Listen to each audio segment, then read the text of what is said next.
With both championships wrapped up at Laguna Seca, the teams headed to Lime Rock Park to fight for the scraps.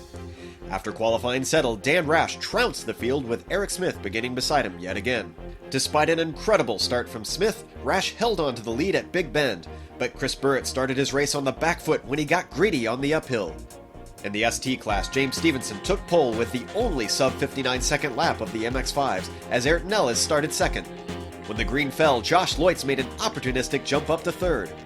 On lap 5, Ellis managed to keep it out of the wall, but found himself shuffled all the way down the field by the time he got going. Stevenson's red and green MX-5 began to gap the field, but on lap 17 a mistake in turn 4 revived the battle for the lead. And GS German Afandador seemed to have problems with the boundaries of the track and miraculously held the car together out of turn 7.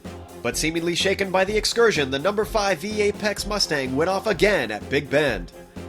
Later, Russell Clayson had a moment which allowed a very brave Alexis Molina to slip by around the outside. Up at the front, Rash was caught out by the braking points of Ed Verras. Ed was off into the barriers while the blue and white Freedom Aim car continued with a scrappy-looking nose. As the halfway mark approached, the pit stops began to take place, but as the number 11 of Stevenson entered the pits, he discovered he was coming in too fast. Castro was caught out and found himself chucked into the wall in avoidance. There was no love lost between the two rivals, but number 13 came out much worse and was left multiple laps down with repairs. The incident allowed Josh Loitz to capitalize, and once the car cycled through, he found himself leading by a whole 5 seconds. A little later on lap 49, Ayrton Ellis' bad day continued when he smashed into the tire barrier on the outside of turn 4. Over in GS, Jules-Jean Boldrin's run nearly came to an end on lap 64, but the Brazilian managed to keep it pointed straight. Once again, Rash's speed was a class above the rest and romped away with the win. With Season 3 over, Dan had racked up an impressive 6 wins. Eric Smith looked likely for second, but ran out of fuel on the final lap.